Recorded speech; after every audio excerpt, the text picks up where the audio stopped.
যেখানে দাঁড়িয়ে আছি এটা কেরানীগঞ্জে চলে এসেছি। নদীর ওই পারে ছিল সদরঘাট, আর আমরা শ্যামবাজার থেকে একটা নৌকায় উঠেছিলাম, উঠে এপারে চলে আসলাম। বলেছি আপনাদের যে একটা ডকইয়ার্ডে নিয়ে যাব যেখানে শিপ তৈরি হয়।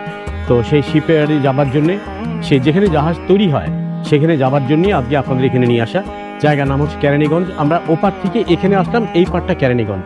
তো চলুন আমরা ওইদিকে যাই। আগে আমরা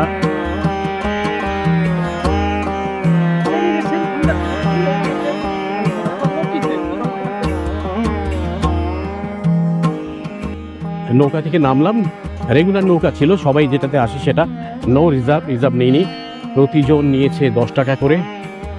এখানে নৌকা থেকে নামার পর আপনার থেকে আবার যেটা নেওয়া হবে এখানে। টাকা কয় টাকা করে নিচ্ছেন? 2 টাকা। নৌকা থেকে নামার পর আপনার এখান থেকে যেটা দিয়ে আসবেন, তারপর এখানে নামার পর আপনার থেকে আবার 2 টাকা নেবে। তো আপনাদের আগেই বলেছি যে ওপার থেকে আসার পর এদিকে কেরানীগঞ্জে ঢুকবো। এখানে 2 টাকা দিয়ে আপনি যখন এপারে আসবেন। কেরানীগঞ্জে চলে এসেছি। আমরা একটা টি ব্রেকের দরকার আছে।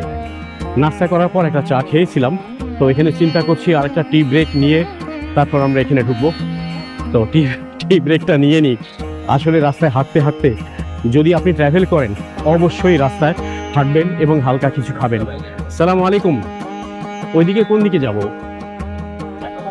মোটামুটি টি স্টল এখানে আছে। রাস্তাঘাটে আপনি একটু চা ব্রেক করে নিতে পারেন। আরেকটা সুন্দর কথা আপনাকে শিখিয়ে দিই, আপনি যখন ট্রাভেল করবেন পকেটে অবশ্যই কিছু চকলেট রাখবেন, কারণ এটা কিন্তু আপনার বডিতে গ্লুকোজ যখন নেমে যাবে, সেই গ্লুকোজ নামার সময় আপনি যথেষ্ট হেল্পফুল হবেন। আর কি যখন আপনি মনে করেন আপনার শরীর চিরচির করছে, অস্বস্তি লাগছে, চকলেট খাবেন, পানি খাবেন, দেখবেন আপনি মোটামুটি গ্লুকোজ রিফিল হয়ে গেছেন।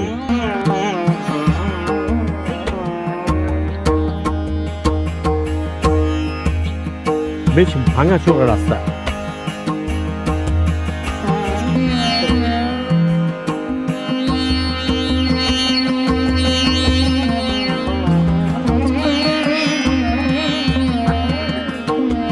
বাহ, সুন্দর, খারাপ নয়।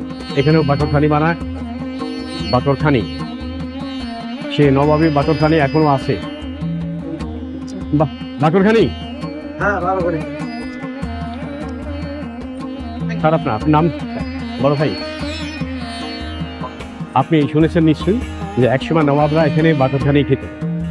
সেই বাকরখানির দোকানে দেখালাম আপনাদের। তো চা খাবে কোথায়? একটা টি ব্রেকের দরকার আছে, একটা চায়ের দোকানে বসে একটু চা খেয়ে নিই। তো আমার সঙ্গেই থাকুন। চলুন এর পরবর্তীতে আপনাদের কোথায় নিয়ে যাই, একটু অপেক্ষা করুন।